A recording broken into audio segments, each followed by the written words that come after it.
Hi, everybody. Before we get to another great interview, the Too Opinionated podcast could really use your help. And it's easy, it's free.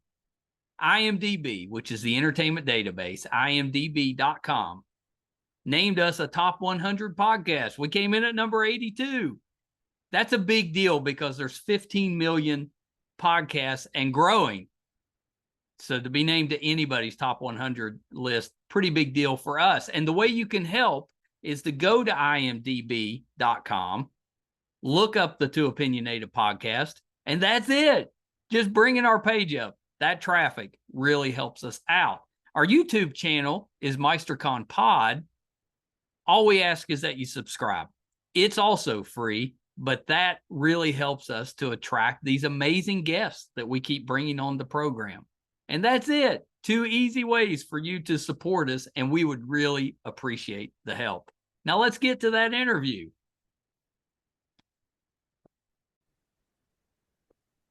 Hi, everybody. Welcome to another edition of Too Opinionated. I'm so excited today. I've got director Alfonso Mairana with me. So welcome, Alfonso. Thank you very much. Thank you for having me, Michael. I'm excited.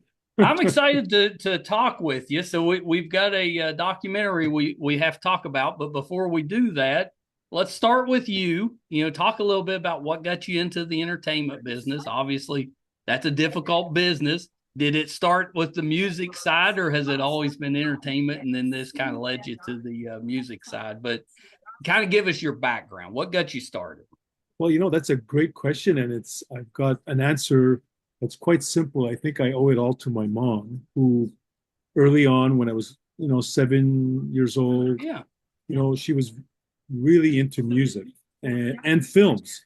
So, the entertainment when I was with her was mostly films and music. It always seemed to be intertwined. Like the first film I ever saw, I was 7 years old, was The 400 Blows, which is a film by François Truffaut, Les 400 Coups, which stars a little boy, like basically an 11-year-old boy. And I remember watching the film and I go, wow, this film is all on one single, 11-year-old boy. And I thought it was fascinating. And then, cut to, Elvis Presley. I mean, that's all I could remember of my mom and the Beatles, and then like Little Richard. So there was Yep. always this music and film. And I think where it really struck me was I was 11 years old, and it was the first trip back to the motherland. My parents are from Italy, and I was born in Montreal, Canada. But the first trip that they organized going back home, I spent the whole summer in my dad's village, and every weekend, I think it was like Friday, Saturday. Yeah, every Friday, Saturday at night, people would take chairs, go to the town square, the little village square, and there'd be films projected on the side of the church building, which was like no windows. And we would be watching films. And I thought, wow, this is great. And on one of those days, it'd be like either an American film or James Bond, So you'd have like you'd you'd have like you'd have like Italian films, and then one weekend it was an Italian film with combination of like James Bond or some American film. So it was. I thought, wow, this is so. I was hooked, but I didn't know what it meant. I Right. had I had I had no idea until I got to high school.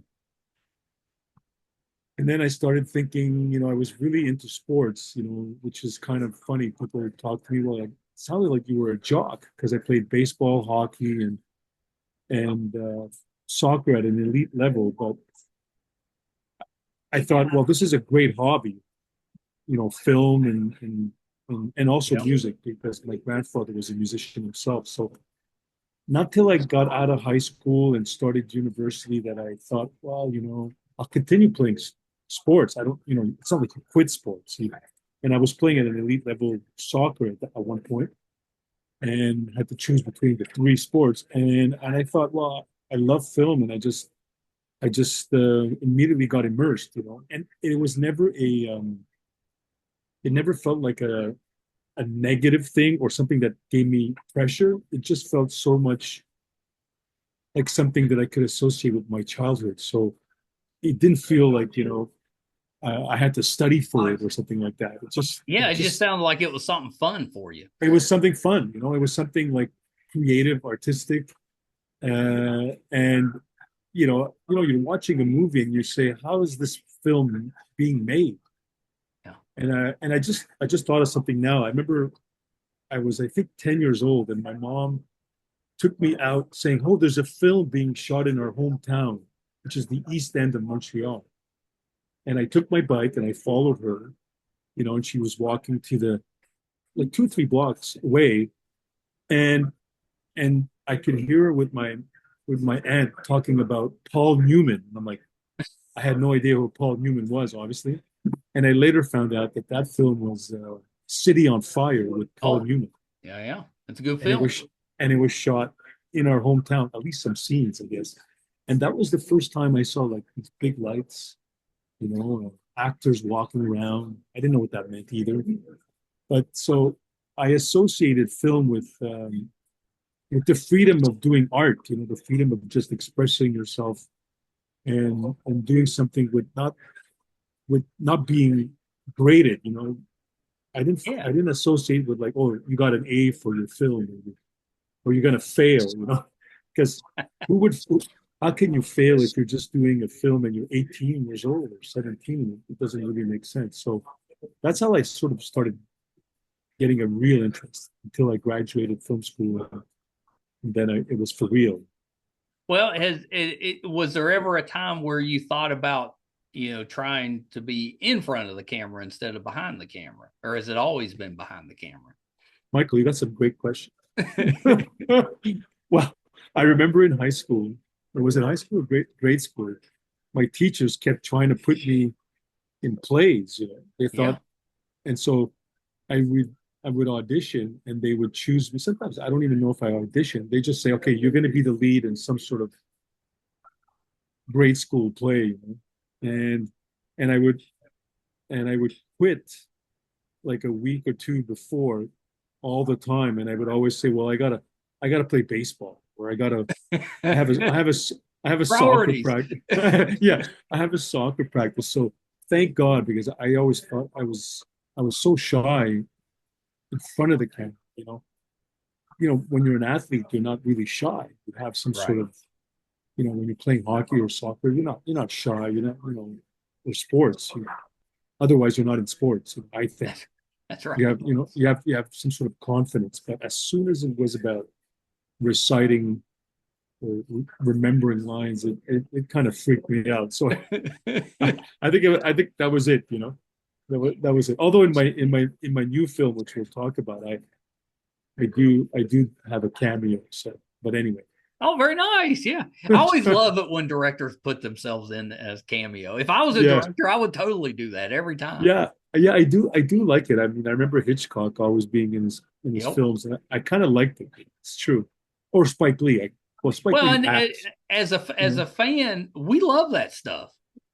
Because a Yeah, lot of fans, they'd have no idea. They wouldn't sure. realize that that Yeah, was you in that, but yeah, some will, and yeah, that's yeah. cool That's for the ones that get it. I don't yeah, know. yeah. It's true. It's true. I Anyway, kind of like yeah, that. Well, yeah, so you've worked on big budget movies. You've done some of the X-Men movies, the yeah, Smurfs. You've worked on some of those. yeah. Is it easier working in a production like that, like a bigger production, or is it easier if you're in charge of everything? To me, if you're in charge of everything, even on a smaller scale, that would be harder. But you know, Well, yeah, and I learned that quickly because as soon as I came out of film school, I wanted to do my films, and direct, and shoot. So I yeah, started my career directing music videos, which I loved, which was yeah. like natural. Like I said, wow, this is the best thing out there. It's like, wow, I love music, and even independent music. It didn't matter to me. I just wanted to direct and shoot music videos, and then Yeah. I started directing and writing short films. But I'm also, a family man, and I wanted to have a family. And I quickly, I was while I was doing those my own films, I started working on American films that were arriving in Montreal. My first ever was with George C. Scott, Diane Lane, called uh, eight. What's it called? Something. Some not Angel Heart, but something. Oh, Angel Heart was a good movie though. That was a great movie. Something Angel. Anyway, but it was with George C. Scott, and and I thought, well, I can do this. I wanted to be a camera operator if I was going to be on big film sets, Yeah. because I shot people's films in film school mostly, and because I wanted to learn everything about the camera. But some of my favorite filmmakers were also photographers and camera camera operators or directors of I photography. mean, do you think that's because it just helps you set the scene up? I think so, and it tells you it helps you tell the story. Like, Yeah. there's always a way to tell a story, and when you know where the camera goes, it kind of initiates the Yeah. storytelling. Because oftentimes if you take that away, every story kind of sounds the same, or it's universal. We've all experienced something. I mean, I'm not talking about fantasies and stuff like that, but if you really like stories that are inspired by a true story. So, Right. but it's how you tell that story, how you imagined it, and how you see it. The only way to get that done is say, okay, well, let me open the scene, and where's the camera going to be? Like, is it gonna be a big wide shot to start telling the story? Is it gonna hide itself or something? And what's the POV? And so for me, I wanted to understand film, because there was no dialogue at the beginning. When Right. you watch the great, Charlie Chaplin, probably one of the greatest filmmakers ever, those silent films, that's where the directors needed to put the camera somewhere to tell the story, because Right. there's no dialogue. There's no You know, dialogue. That's you right. know. So for me, once I did that, and once I knew that I wanted to, be a camera operator, that way I could work closely with the director and and director of photography. That now you're encompassing, everything that is important in a film, meaning the Right. director, who's usually a writer, or the director of photography, who lights the whole scene and tells you where the camera's going to go. And as an operator, if you have an opportunity to design the shot, and you see it. I mean, you're the one who sees it through the lens first, That's right. before it goes on the big screen and TV. So I thought that was the coolest job, to be in film and be the operator, and eventually, direct my own film. So I loved it, and I thought I didn't think it was. I mean, there was pressure if you encountered, you know, sometimes directors or directors of photography that weren't fun to work with, and Right. there's that pressure of being fired. But I always thought, why the pressure? It's make believe. It's Yeah. fiction. It's like, let's just have fun making the movie. And so I enjoyed it immensely. Like, I was a camera operator on big films, on big American films, and some Canadian, but mostly American. Obviously, some of the latest, like X-Men: Dark Phoenix, Oh and yeah. even a great TV series, Jack Ryan, with John Krasinski, which was a lot of fun. So yeah, I enjoyed that. I enjoyed that job immensely. It was coming into work and hearing the creative process and being part of it, because Right. the director and the DP include the camera operator all the time. So, and then when they go away, then the actors really need to feel good with the camera operator. In other words, did I hit my mark? Am I in the light? And you assure them that everything is going well. So Well, yeah, it yeah, was they're trusting you to make them look good. exactly as well. So, but the pressure is there without a doubt. Because when you're doing these big films, the actors, they don't want to be doing, depending the directors, but like Stanley Kubrick, for instance. I know everyone has heard, like 30 takes or 20 some odd takes. Yeah. But oftentimes these actors are professionals, and they don't want to do more than 2 takes. So as an operator, you better have it. That's You right. better do your You better job. not be the reason they got to do Yeah, extra takes. exactly. And if it is, you got to say sorry immediately. So, Well, but yeah, we've seen the some of the meltdowns on set. When someone kind of loses it because somebody off camera has done something to oh throw them yeah, off. yeah, oh yeah, yeah, yeah. No, I've had knock on wood. I've had some great DPs. On X-Men, I worked with Mauro Fury, who did Avatar, who's exceptional, but also a great human being, Yeah. and that helps. That just Well, it's makes hard the to yell at whole. somebody that is just a good person. Well, yeah, yeah, yes, thanks. I think we hit it off, and then, but oftentimes I would do an interview, and I just had this bad feeling, like a gut feeling, and they wanted to hire me, and I would walk out of the interview and say, I don't think I'm going to be able to work with that person, Yeah. and then I would refuse, you know, because life is too short. You sort of, Well, you know, yeah, I think that's smart. And especially if you're in the position where you're able to turn down some things, then why wouldn't you? yeah. I mean, it's not a great thing because you have a family, let's say, or sometimes do you trust them saying, going back to Los Angeles or Hollywood or wherever it is, and say, oh, that guy, he refused the job. We're never going to hire Right. him. But then, you have to sort of be confident of your personality and your reputation, and I didn't have that kind of reputation of being someone difficult to work with. Right. I enjoyed it. So if I worked with people, it happens. Maybe it was very rare, and then you kind of tough it out and send a message. Listen, that's not going to work if you blame me for something that I didn't do, or all that kind of stuff. Because Right. you're panicking and you're running out of time. That's not going to work. And so I've been lucky. I've worked with some amazing DPs, especially in directors. Well, and that So has to help you when it's your turn to be in charge. All that experience has to help because you've seen how other people can do it. oh, exactly. So as soon as you get on set on a big film, you want to make sure that you treat the actors well and they respect you Yeah. day one, so that they feel comfortable. And then, if somebody gangs up on you, well, you've got the support from the actors because you're doing your job, and they don't see you as a problem, and Right. Yeah. Yeah. They can kind of back you up a little bit. yeah, they kind of back you up. But Yeah. it's Yeah. it's Well, it's a so fine it's a so fine line, but well, that's it because it's it's one of those businesses where you got to be careful not to upset the wrong person or it could yeah, negatively impact you.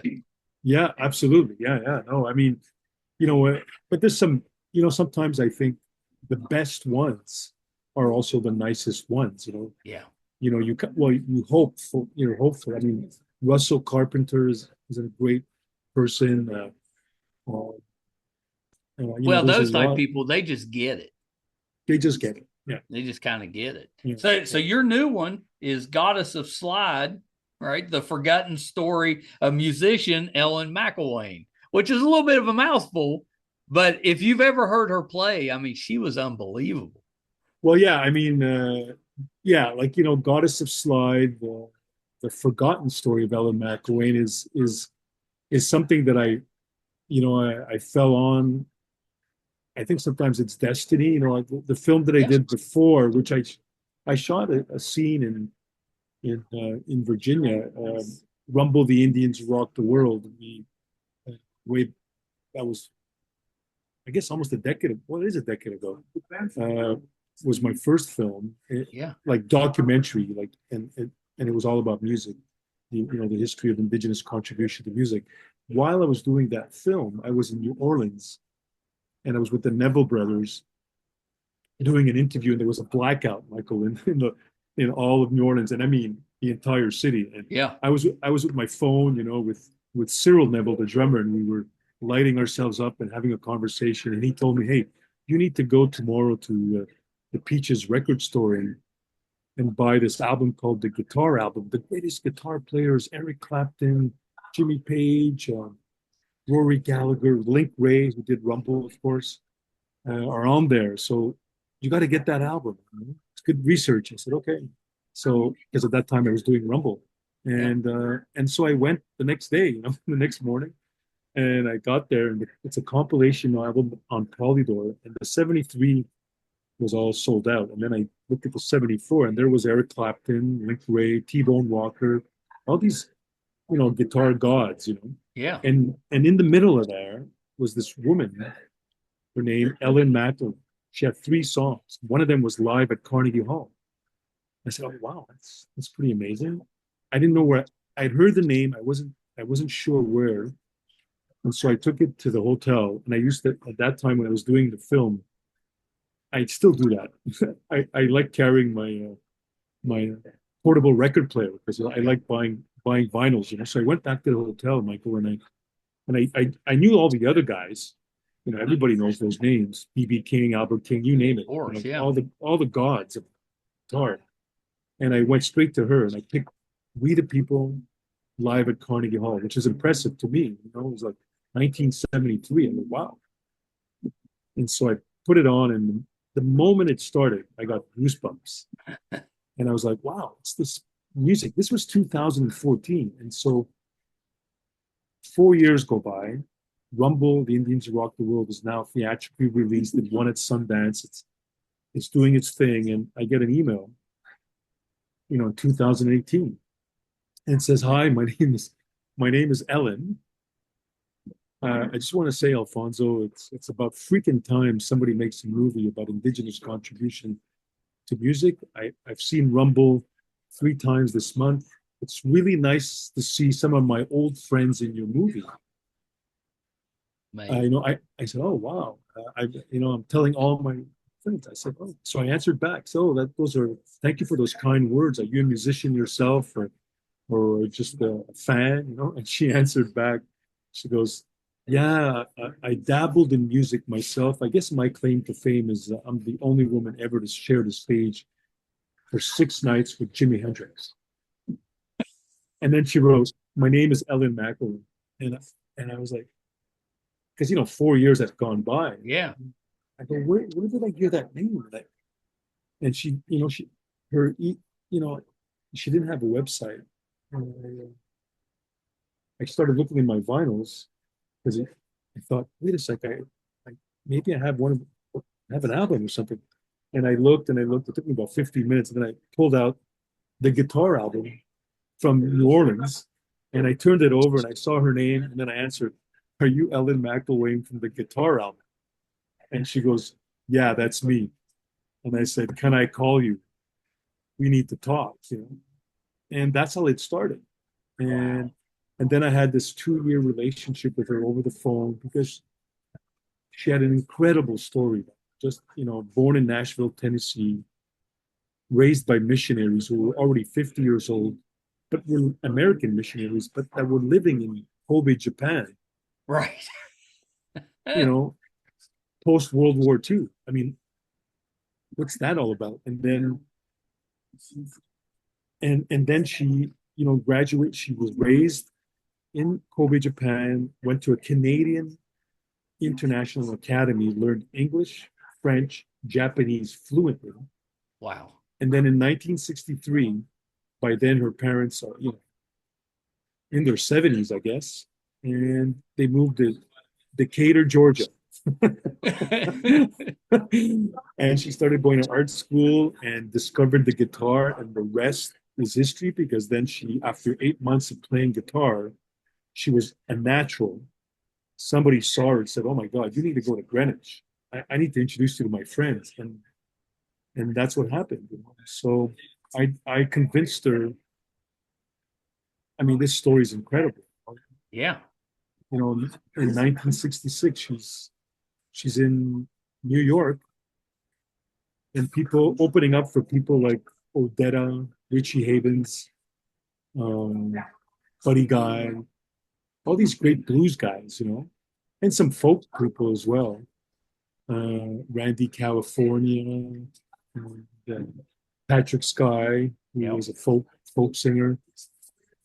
She had discovered a guy called Buddy Moss in Atlanta, Georgia. It was all, and next thing you know, I mean, I'm not going to I mean, have you seen the film? I don't want to give you No, no, the no. whole Yeah, info. yeah. Give it to us. Yeah, Yeah. yeah. So then, what happened is, one night, it was barely a month that she was in New York, but starting her second month, she got a gig in at the Cafe A Go-Go in Greenwich in 1966. She had opened up also for like Richard Pryor as Yeah. well, and she's got her gig, playing piano and acoustic guitar plugged in, and in walks Jimi Hendrix with John Hammond Jr. And Jimmy sees her, and after her set, he goes up to her and says, "Hey, can I sit in with you?" This is like Jimi Hendrix. And she goes, "Oh my God, yes." And like, this is the god of guitar. And he sat in for 6 nights in a row. And that's quite an accomplishment. That's Like, amazing. that's amazing because he could have easily said, "You know what? It's not happening. I'm out." Yeah. Instead, 6 nights in a row, and then he introduced her to the people like Tom Wilson, who was from Texas, African American producer who had produced Bob Dylan, Simon and Garfunkel, The Animals, people like that, Frank Zappa, and that's where her career took off in New York, and her style of playing slide guitar Yeah. barefoot. Why was that such a unusual thing at that time?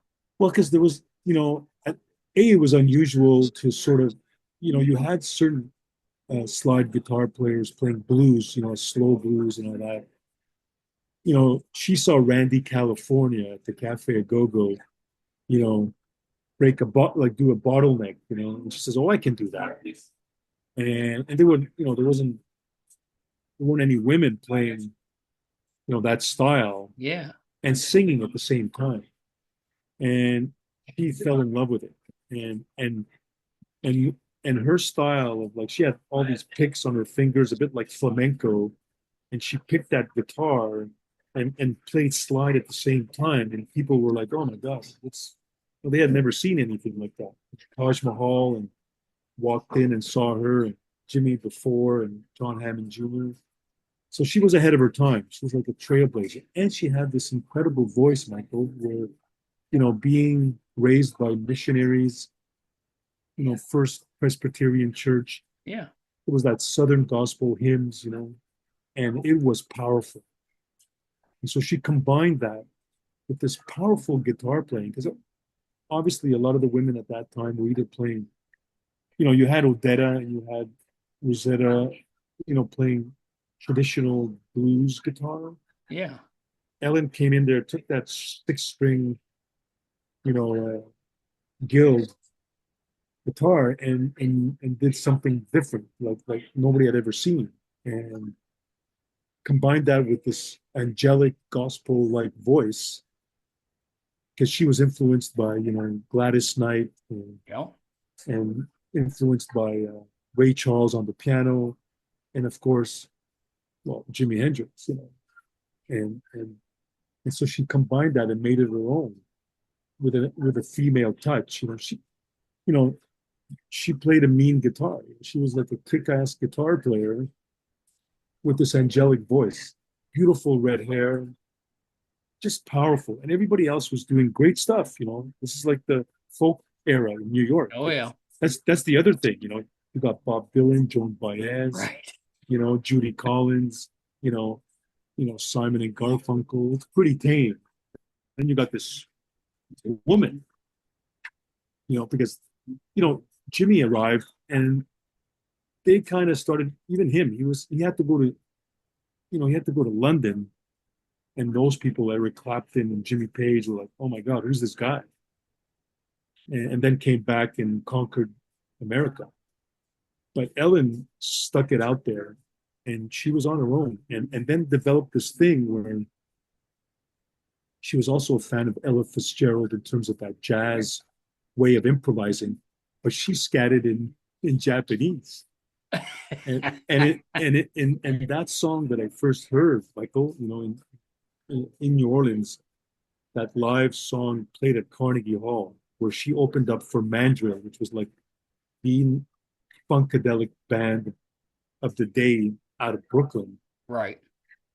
She started playing this song, the guitar riff of the guitar sound of that song, "We the People," that she had dedicated to Russell Means and Wounded Knee that year. She was kind of improvising. She didn't have any lyrics, so she started scat singing in Japanese. You're listening to this, and I mean, she went up. I mean, the guts to go there, open up with that song, because she was replacing another band who had canceled, and and to scat sing in Japanese as well, and get a standing ovation halfway through the song. I mean, that's impressive. That's pretty impressive.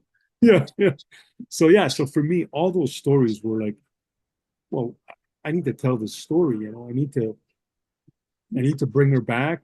I need to give her kudos for what she did, because she paved the way. You know. Later you had people like Chrissy Hind and Bonnie Raitt that were up front and center playing guitar and singing. Whether it was a band or in rock and roll, or it was a punk or whatever it was. But Ellen was there in 1966 doing that thing, that stuff, and got this great album with her first band called Fear Itself, which was produced by Tom Wilson. Yeah. And the sound engineer is like Eddie Kramer. You're talking Eddie Kramer is the sound engineer for Jimi Hendrix, for Led Zeppelin, for incredible people. And then she had these two, rather successful Polydor records in the early 70s. So I just thought her story needed to be told. And of course, I got more into her life and what had happened, and why was she forgotten? Right. Because she's so talented. She's so talented. What happened? Why? Why did this amazing woman with all this talent, played guitar, slide guitar, electric guitar, acoustic guitar, piano, harmonica, the drums? You're talking, when you describe that in that era, you're describing someone with like multi-talent. Right. I mean, Stevie Wonder played piano, drums, a guitar, bass, I think it was, harmonica, obviously. You had people like that. And then you had this woman. I mean, Karen, is it Karen Carpenter, was an amazing drummer She was, as well. yeah. Yeah. Right? But Ellen did all of that. Yeah. And she was like 19, 20, 21. So what happened? And all this in a male, we have to be honest, right? In a male dominated industry. Right. That treated women, not great. Not great. That's pretty obvious. So that's why I connected. I mean, there must have been a reason why I pulled that record player. Well, I'm a big believer in the universe puts things in your path. Yeah. It's kind of like it gives you a little preview of what's coming up. Yeah, I mean, if it wasn't for Cyril Neville and the blackout in New Orleans, and for him to tell me, go get that album, because Link Ray, our brother, was in there, because the Neville brothers had covered a song called Fire and Brimstone, which was a Link Ray song, which was the first song where he started to sing. Everybody knows that Link Ray's, did all these instrumentals that influenced a lot of people, obviously. And so why is it that I picked that record? And I knew all the other names, but I wanted to know about this Ellen McIlwaine being on an incredibly renowned and famous guitar album with Guitar Gods, with all these male incredible guitar players, and this woman made it. So she must have been talented. Yeah, right. Yeah, there's a story there. There's a story there. You're not just on an album like that. Well, and she fairly recently passed, right? In the last year or two. While I was making the movie. Yeah, that's what I thought. Did she ever get to see any part of it? She saw a trailer of like some, stuff that I'd shot at the beginning. Yeah. And I had to, sometimes you put trailers together. It was like a 5 minute trailer to also acquire more funding while you're Right. filming. So I showed it to her, and she was very excited. I was bringing her back. She was gonna do you know, re. It's funny because you hear that now, like people like Taylor Swift, re-recording her songs. But Ellen, that's what we were gonna do because some of the songs she didn't make any money, and Oh, so right. Yeah. she was gonna re-record some songs and release a new song or two. And I was also bringing her back to do a live film. Her play was going to be the 50th anniversary of her playing at Carnegie Hall. Wow. Yeah, that would have been And incredible. yeah, and unbeknownst to her, I was going to get some of her peers to appear, and just so you know, it's not in the movie because of certain, I was filming during the pandemic, and but Tom Waits, opened up for Ellen McIlwaine. Really? Billy Joel opened up for Ellen McIlwaine in 1974, like, Wow. and a double bill in Philadelphia. I can't remember. Was it Delaware College or Delaware University? I think they had a sports arena, college arena, and the double bill was Ellen McIlwaine and Bruce Springsteen and the E Street Band. Oh, that's So amazing. that is amazing, right? So then what happened?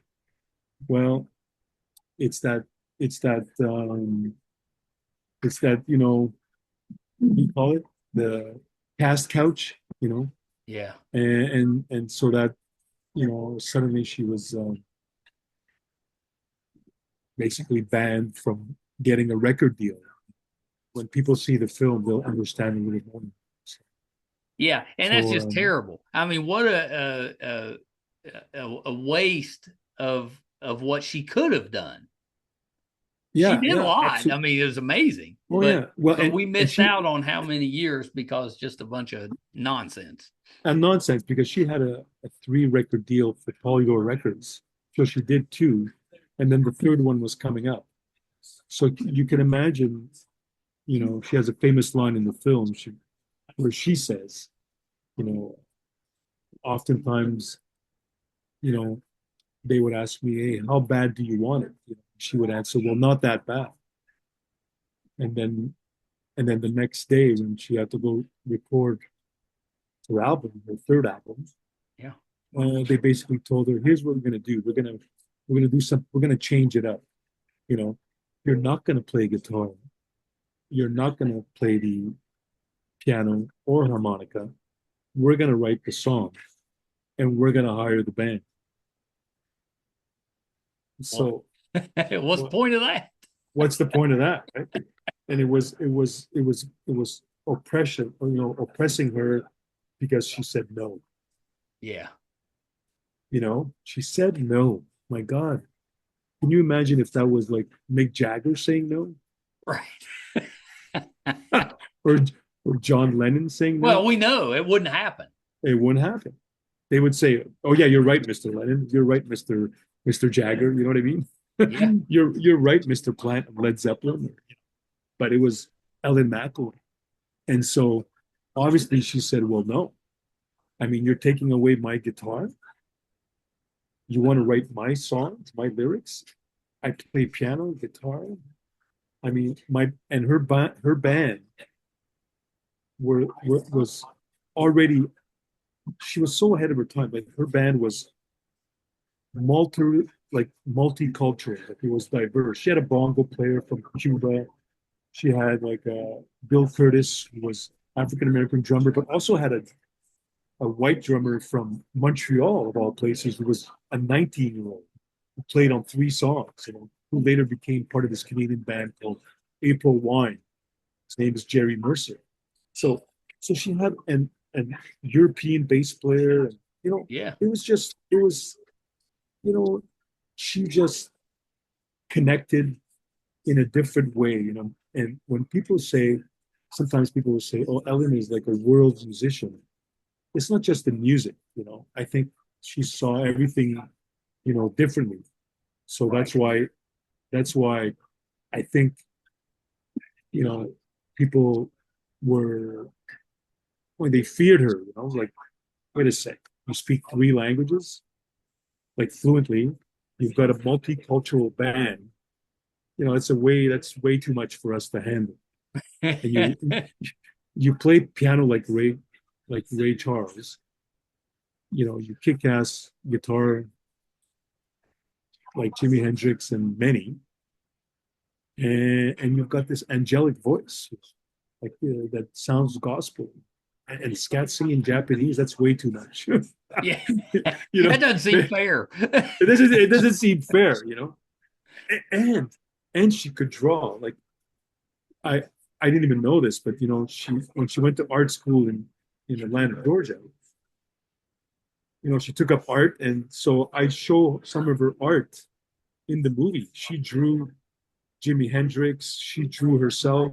Amazing. It's just but that person as a male artist, we'd be saying today, what a prodigy! Right. What a prodigy! She was playing Ray Charles at the age of 8 on piano in secret, like in hiding, because her parents were, missionaries, but she had this radio on her dad's armed forces radio, and there was a radio station out of New Orleans that was playing Fats Domino, Yep. Professor Longhair, and Ray Charles, and she was like by ear picking it up. She never took any lessons for that kind of music. She was learning how to play choir music and singing for her dad's church, which is also an influence. But when she got to the U.S., she was exposed to all these amazing artists, white and black, Yeah. indigenous, you name it, and European as well. So yeah, she's a powerhouse. Like, I just came back from a screening in Toronto, Canada, like a full house screening, and there's people that came up to me, a couple from Omaha. they were they were like, they now live in Toronto, but I think their grandkids are still in Omaha or something. And they said to me, Alfonso, in 1974, we saw Ellen, and and it blew us away, because and they're like, we saw everybody. We saw the Grateful Dead, we saw this, we saw that, and here comes this girl by herself, guitar pedals, barefoot, playing this song, singing and playing piano, and like, oh my God. And then they kept following her wherever she went. So much so that they even invited her at their house later in the years. So there must have been something. She had a calling, and then she got, crushed. Yeah, that's And awesome. so for me, I just wanted to bring her back, and we were on our way, and then tragically, I got a call one day, and it was from her. We had and she said, "Oh, I just got some bad news." But sometimes she would get into this southern. She had this southern accent sometimes. Yeah. Like she would, like, when she was just kind of wanting to be gentle about things, or reminisce about. And she'd go, "Oh, I got some news, and they've given me 11 weeks to live, and Good grief. I've got cancer, but it's okay. I can still sing. I can still play my guitar. Let's I can still do my interviews. Let's go on the road, because we were supposed to go on the road. It Yeah. was almost like a road movie at the same time. And I was like, oh, okay, Ellen. And that was on a Monday, June 1st. And literally 5 days later, it was like Groundhog Day. I got a call, and it's Ellen again. And she says, "Oh, Alfonso, I'm so sorry. You know, it's now 4 weeks." Good grief. Yeah. So, and broadcasters and funding I wouldn't say threatening, but kind of doing almost the same, like saying, well, you don't have a film anymore if Ellen's not around. What are you Right. going to do? What are you going to do? And literally, like, I would say, 20 days later or something, or 15 days later, she passed away. And, it was, I honestly did not know what to do because it was during the pandemic, Yeah. kind of at the end of the pandemic, but I had lost my mother a year before at the height of the pandemic.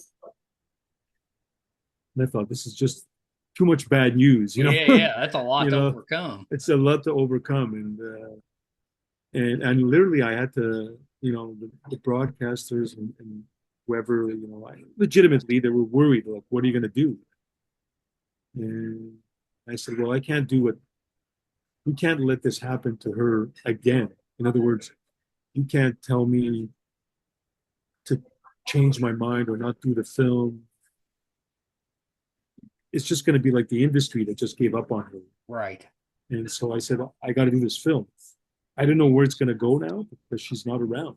Obviously, she was the inspiration, and Sure. she is. Being with her, kind of falling in love with her personality, and she was such a kind soul. Yeah. Even when my mom passed away, she would call me not to discuss music or the film. She just wanted to know how I was doing. That's great. Because she was born in 1945, and my mom was born in 1944. So she was just like a beautiful soul, and had gone through a lot, obviously. And when you don't have a family, you're adopted, and your parents are already in their 50s. Well, you lose them young as well, That's right. because by the time you're 20, they're in their 70s. That's right. Yeah. So Yeah. It's hard. it's hard for her. So I thought it was pretty remarkable that she was interested in my life. I thought she was the artist, obviously. I mean, I'm not. She sounded like just an incredible woman. Yeah, yeah. So anyway, I convinced them that I was going to continue, and that's what happened. So I'm so glad you did. yeah, yeah. So I hope it comes to Virginia. Yeah. Well, I'm sure it will. I'm sure it will. Is Hope the so. where can we find Goddess of Slime? Where, if we want to go watch it, where can we watch it? Well, that I have to sort of wait, because right now it's going to be. It's still doing the festival route. Yeah, it's doing the festival route now. It's going to start in May on the East Coast, like New York, Boston, Syracuse, New York. But I'm still waiting for, Richmond, Virginia, and maybe Chesapeake, Yeah. uh, California. I mean, it's been refused quite a number of times because it is a music doc, and it's kind of a niche thing. Yeah. But eventually it will be on the streaming network. Yeah, it's exciting. I'm excited to see the whole movie. I've seen a trailer and it looks amazing. And of course I'm old enough to remember her, and I went back and listened to some of her music. I mean, she's incredibly talented. Oh, you do. Also, you do remember her. Okay. Oh yeah, great. yeah, I remember her. Probably similar to you. My mother grew up idolizing the Beatles. Her sister was Elvis. And she's in that age range. She was born in 48, so she's There you go. in Yeah. that age range. So I kind of grew up with that type of music, and yeah, I remember listening to her just from my mother and dad listening to some of her stuff. The That's name was great. familiar to me. It just had been years since I'd heard any of it. Oh, really? Okay. Yeah. Well, I mean, did you like when you hear like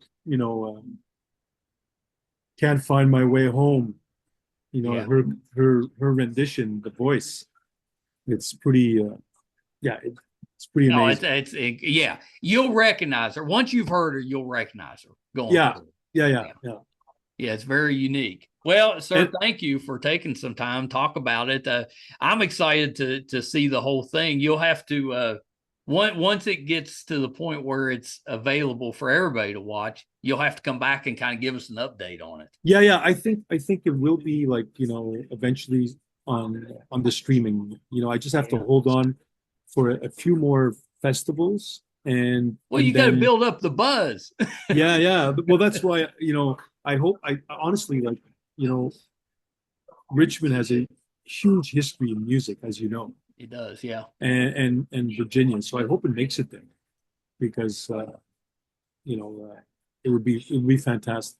Well, you'll have to So keep me updated because I'll if it I'll comes keep around us and if we can get out to see it somewhere, we'll go. yeah. But I'll definitely keep you in the loop and give you updates of Yeah, what's yeah. going on. I love, this is great. It's been great. Well, I'm glad. I'm glad you enjoyed that. I enjoyed it. Yeah. Are you on social media? Where can we find you on social Yeah. media? So if you can go on. I have an Instagram and Facebook page, just my full name, Alfonso Maiorana. So follow me on that, and you can also follow the film on Instagram and Facebook, Goddess of Slide. Yeah, it came right up for me when I put it in. Yeah. It's pretty easy to find. Well, sir, thank you so much. I hope we get to Thanks, talk Michael. again at some point, but this has been great. Okay, great. Well, have a great rest of the day. You too, sir. Alfonso was terrific. I hope you enjoyed that. Please go out and support Goddess of Slide, the forgotten story of musician Ellen McIlwaine. You will not be disappointed. And while you're doing that, go look up some of her music. It's unbelievable. I mean, I've always loved her voice, but she is an incredibly talented guitar player, and piano player, but guitar is the one. Go check that out. Goddess of Slide. Keep your eye out for it. It's going to be terrific.